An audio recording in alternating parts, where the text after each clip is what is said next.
유기농 가드닝의 세계에는 다른 모든 재료보다 뛰어난 한 가지 재료가 있습니다.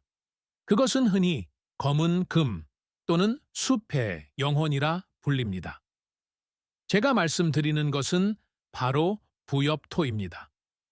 녹색 및 갈색 재료를 고온의 박테리아가 분해한 결과물인 전통적인 퇴비와 달리 부엽토는 주로 곰팡이에 의해 주도되는 느리고 시원한 발효 과정입니다.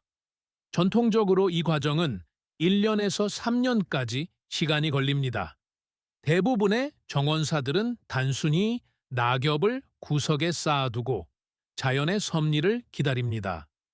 하지만 3년이라는 시간이 없다면 어떨까요? 심지어 1년도 없다면요? 오늘 우리는 전통적인 분해의 기간을 단축하는 일본의 전문 기술을 탐구합니다. 주방의 간단한 부산물인 쌀뜨물과 재활용 플라스틱의 열 차단 능력을 활용하여 우리는 부엽토 생산 기간을 단 69일로 압축할 수 있습니다. 이것은 단순히 비료를 만드는 것에 관한 것이 아닙니다. 이것은 통제된 발효의 기술을 마스터하여 식물을 위해 공기가 잘 통하고 영양이 풍부하며 구조적으로 완벽한 배양토를 만드는 것에 관한 것입니다. 이 방법의 핵심은 우리 대부분이 매일 하수구에 버리는 액체, 즉 쌀을 씻는 데 사용된 물인 쌀뜨물에 있습니다. 일본에서는 이것이 미용과 농업 모두에서 놀라운 효능이 있는 것으로 알려져 있습니다. 그런데 왜 이것이 낙엽에 효과가 있을까요?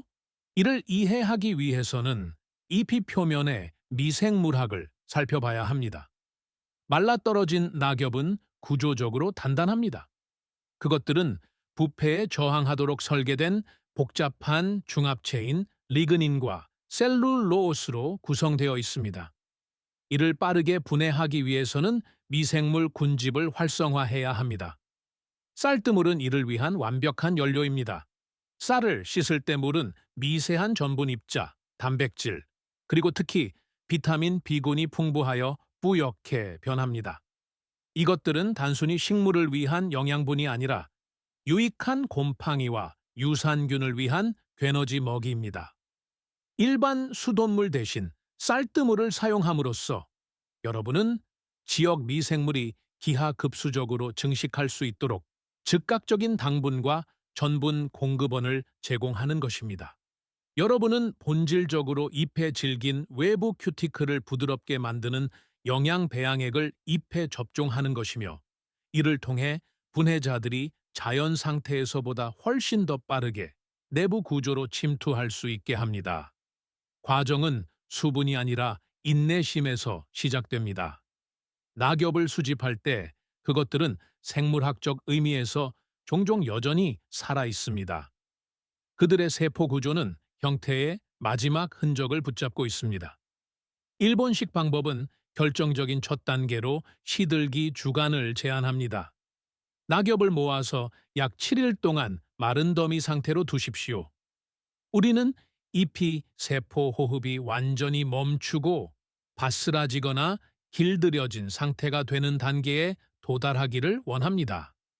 이 일주일의 대기 기간은 일단 쌀뜨물을 추가했을 때 잎이 마른 스펀지처럼 수분을 흡수할 준비가 되도록 보장합니다.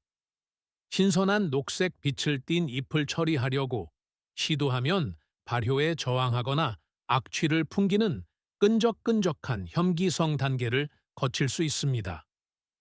우리는 태닝된 듯한 모습, 즉 운명을 받아들이고 흙으로 변할 준비가 된 잎을 찾고 있습니다. 다음으로 변화의 그릇인 비닐봉지에 대해 다룹니다. 많은 유기농 순수주의자들이 플라스틱을 멀리하지만 이 특정 방법에서 플라스틱은 중요한 환경 조절 장치 역할을 합니다. 우리는 한 장의 튼튼한 비닐봉지를 다른 봉지 안에 넣는 이중 봉투 시스템을 사용합니다. 왜 이중 봉투일까요? 그것은 열적 일관성과 수분 조절 때문입니다. 부엽토 발효는 고온 퇴비화에 비해 시원한 과정이지만 번성하기 위해서는 여전히 안정적인 내부 온도가 필요합니다. 플라스틱 이중층은 밤에 갑작스러운 온도 하락으로부터 잎을 보호하는 얇은 공기 완충 지대를 만듭니다. 또한 플라스틱은 습기를 가둡니다. 전통적인 개방형 더미에서는 더미의 가장자리가 끊임없이 말라 분해가 중단됩니다. 봉지 내부의 모든 잎은 100% 습도 환경에 쌓여 곰팡이가 활동을 멈추지 않도록 보장합니다. 하지만 봉지에는 기술적인 비밀이 있는데 바로 배수 구멍입니다. 안쪽과 바깥쪽 봉지 모두의 모서리를 잘라야 합니다.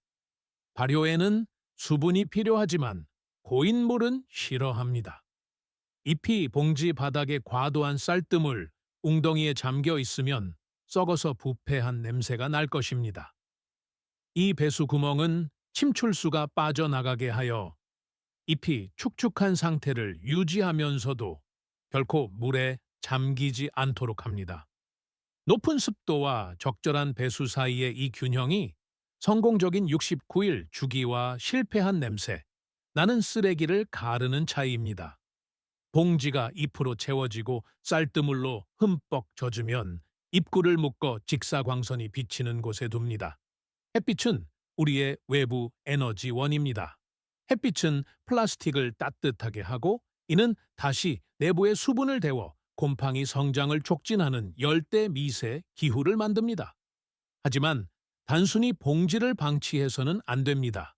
7일마다 뒤섞어주는 의식을 수행해야 합니다. 봉지를 열고 내용물을 철저히 저어주세요. 햇빛의 강도 때문에 플라스틱의 가장 가까운 표면의 잎이들이 마르는 경향이 있음을 알게 될 것입니다. 한편 중앙의 잎들은 촉촉하고 어둡게 유지됩니다. 매주 저어줌으로써 미생물 일꾼들이 고르게 분포되도록 보장합니다. 마른 잎을 촉촉한 중앙으로 가져오고 발효된 잎을 바깥으로 내보내 숨을 쉬게 하는 것입니다. 이 교반 과정 중에 쥐기 테스트를 수행해야 합니다. 발효 중인 잎을 한 움큼 집어 세게 쥐어보세요. 손가락 사이로 물방울이 몇 방울 떨어진다면 수분 수치가 완벽한 것입니다. 완전히 말라 있다면 신선한 쌀뜨물을 더 추가할 때입니다. 젖은 걸레처럼 뚝뚝 떨어진다면 봉지를 1시간 동안 열어두어 수분을 증발시켜야 합니다.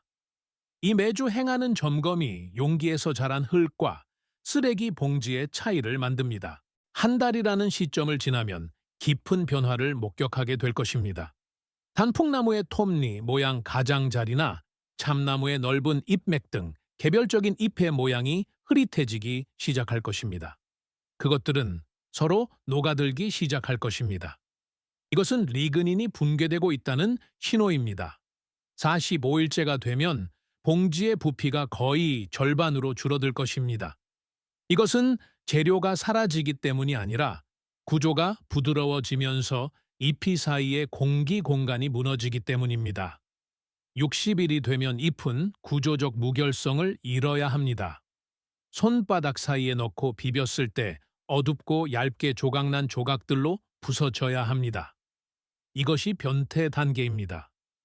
냄새는 쌀뜨물의 전분 냄새에서 봄비가 내린 후에 눅눅한 숲 바닥에 깊고 매혹적인 향기로 바뀌어 있어야 합니다.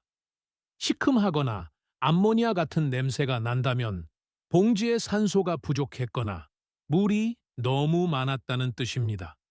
하지만 배수와 교반 단계를 잘 따랐다면 생명력으로 가득 찬 재료로 보상받을 것입니다. 봉지 기반 부엽토의 가장 흔한 불만 중 하나는 너무 무겁거나 덩어리 질 수 있다는 것입니다.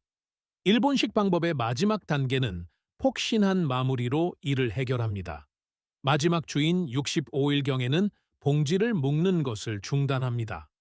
윗부분을 활짝 열어두고 계속 햇빛 아래 둡니다. 이렇게 하면 2달 동안 갇혀 있던 과도한 수분이 마침내 빠져나갈 수 있습니다. 수분이 빠져나가면서 재료는 통기성을 갖게 됩니다. 무겁고 젖은 덩어리에서 가볍고 폭신하며 탄력 있는 매질로 변합니다. 이것이 바로 정원사들이 갈망하는 상태입니다. 이 폭신함은 높은 수준의 공극을 나타내며 이는 결국 이 부엽토를 상토나 정원 화단에 섞었을 때 뿌리 호흡에 필수적입니다. 육식수일 쌀뜨물 공법을 진정으로 이해하려면 이전 실험의 데이터를 살펴봐야 합니다. 가드닝은 반복적인 과학이며 일본의 전문가들은 많은 변형을 테스트해 왔습니다. 3년 전 이 방법은 잎을 흙 및 쌀겨와 섞는 방식이었습니다. 이 흙 혼합 방식은 신뢰할 수 있었지만 100일이 걸렸습니다. 흙이 들어있어 부엽토가 무거웠고 큰 덩어리를 제거하기 위해 채질을 해야 했습니다. 폭신하지 않고 밀도가 높았습니다. 2년 전 실험은 흙을 생략하고 쌀겨와 물만 사용하는 방향으로 전환되었습니다. 이것은 획기적인 발전이었습니다. 90일 만에 아름답고 탄력 있는 부엽토가 만들어졌습니다. 쌀겨는 훌륭한 질소를 제공했지만 곰팡이가 안정화되는데 더 오랜 시간이 걸렸습니다.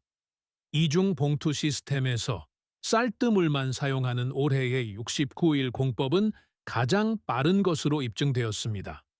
초기에는 약간 더 축축한 결과물이 나왔지만 속도는 부인할 수 없습니다. 우리는 쌀겨 방식에서 한 달 전체를 흙 혼합 방식에서 거의 40일을 단축했습니다. 이것은 쌀뜨물의 액체 영양소가 쌀겨의 고체 영양소보다 미생물에게 더 생체 이용률이 높다는 것을 증명합니다. 액체는 인맥에 즉시 침투하는 반면 쌀겨는 영양분이 공유되기 전에 먼저 분해되어야 합니다. 이제 69일 부엽토가 완성되었으니 어떻게 사용할까요? 이 재료는 퇴비와는 약간 다릅니다. 퇴비가 비료라면 부엽토는 토양, 계량제입니다. 그것의 주된 임무는 물을 머금고 유익한 생물들에게 거처를 제공하는 것입니다. 씨앗 심기를 위해서는 69일 부엽토를 고운 망에 거르십시오. 가볍고 공기가 잘 통하는 질감은 연약한 새 뿌리에 완벽합니다. 자란 식물에게는 웃거름, 톱 드레싱으로 사용하십시오. 비가 올 때마다 쌀뜨물로 풍부해진 영양분을 흙으로 천천히 새우며들게 하면서 토양 표면을 보호하는 살아있는 멀칭 역할을 할 것입니다. 그러나 가장 고도화된 용도는 상토 혼합물에 넣는 것입니다. 부엽토 일부, 퇴비 일부, 그리고 펄라이트나 거친 모래 일부를 섞으십시오. 이것은 유기물이 풍부하고 배수가 완벽하며 화학적으로 안정된 숲 바닥을 모방한 전문가 수준의 배양토를 만듭니다. 우리의 69일 공법은 흙을 사용하지 않기 때문에 결과물인 부엽토가 믿을 수 없을 정도로 가벼워 무게가 중요한 용기 재배나 행잉 바스켓에 이상적입니다. 완벽한 계획이 있더라도 자연은 예측 불가능할 수 있습니다. 일반적인 장애물들을 해결해 봅시다. 30일이 지나도 잎이 분해되지 않는다면 온도를 확인하십시오. 봉지가 그늘에 있다면 발효는 달팽이처럼 느리게 진행될 것입니다. 봉지에는 태양의 열기가 필요합니다. 햇빛 아래 있는데도 여전히 분해되지 않는다면 쌀뜨물이 너무 희석되었을 수 있습니다. 주저하지 말고 가장 진하고 뿌연 첫 번째 씻은 물을 사용하여 봉지에 수분을 공급하십시오. 흰색의 솜털 같은 성장이 보이더라도 당황하지 마십시오. 그것은 곰팡이의 균사체이며 정확히 해야 할 일을 하고 있는 것입니다. 흰 곰팡이는 건강하고 시원한 발효의 신호입니다. 하지만 밝은 녹색, 노란색 또는 검은색의 화려한 곰팡이가 보인다면 그것은 음식물 쓰레기로 인한 오염의 신호일 수 있습니다. 이것이 바로 우리가 쌀뜨물과 잎만을 사용하는 이유입니다. 남은 음식물을 추가하면 부엽토에 원치 않는 병원균이 유입될 수 있습니다. 봉지에서 식초 냄새가 나기 시작하면 너무 산성인 것입니다. 이는 산소가 충분하지 않은 상태에서 쌀뜨물이 너무 빨리 발효될 때 발생합니다. 봉지를 열고 산소를 공급하기 위해 격렬하게 저어준 다음 과도한 산성을 흡수하도록 마른 잎을 한 움큼 추가하십시오. 목표는 항상 숲의 향기입니다. 그 외의 모든 것은 균형이 깨졌다는 신호입니다. 이 방법은 아무것도 낭비해서는 안 된다는 일본의 모스타이나이 모타이나이 철학의 증거입니다. 현대 세계에서 우리는 살균된 피트모스 봉지와 플라스틱으로 포장된 비료를 사도록 배웁니다. 하지만 69일 쌀뜨물 공법은 우리에게 이미 필요한 모든 것을 갖추고 있음을 상기시켜 줍니다. 마당에 떨어지는 잎은 갈퀴로 긁어버려야 할 일거리가 아닙니다. 그것들은 번성하는 정원을 위한 원재료입니다. 저녁 식사를 준비하기 위해 사용하는 물은 폐수가 아니라 생물학적 촉매제입니다. 재활용된 비닐봉지 안에서 이 두 가지 폐기물을 결합함으로써 여러분은 가게 생태계의 순환을 완성하는 것입니다. 여러분은 소비자가 아닌 생산자가 되는 것입니다. 차를 운전하거나 동네를 산책하며 길게 놓인 낙엽 봉지들을 보면서 그 봉지 안에 놀라운 성장의 잠재력이 들어있음을 아는 것에는 깊은 만족감이 있습니다. 69일 주기를 마스터하면 더 이상 폐기물이 보이지 않고 변화의 타임라인이 보이게 될 것입니다. 69일간의 일본식 부엽토 제조법에 대한 심층 분석을 마치며 여러분이 정원을 다른 시각으로 바라보길 바랍니다. 나무를 단순히 그늘을 만들어주는 존재가 아니라 매년 가을 떨어뜨리는 황금으로 보십시오. 주방 활동을 단순히 허드레실이 아니라 생물학적 과정의 첫 번째 단계로 보십시오. 이 방법은 노력이 필요합니다.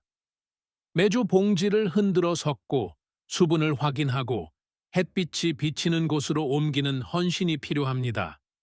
하지만 그 보상은 근본적으로 다른 정원입니다. 부엽토에서 자란 식물은 화학 비료를 먹고 자란 식물이 결코 따라올 수 없는 회복력을 가집니다. 뿌리는 더 깊고 잎은 더 푸르며 열매는 생명력이 있는 배지에서 자라기 때문에 맛이 더 풍부합니다. 그러니 봉지를 챙기고 쌀뜨물을 모으고 69일의 시계를 시작하십시오. 여러분의 식물은 오직 여러분만이 제공할 수 있는 검은 금을 기다리고 있습니다. 그리고 기억하십시오. 시작하기 가장 좋은 때는 작년이었지만 두 번째로 좋은 때는 바로 오늘입니다. 정원을 가장 생산적인 계절로 이끌 준비가 되셨나요? 이 가이드가 여러분의 정원에 떨어진 낙엽을 보는 방식을 바꾸어 놓았다면 채널을 구독하고 좋아요를 눌러주세요.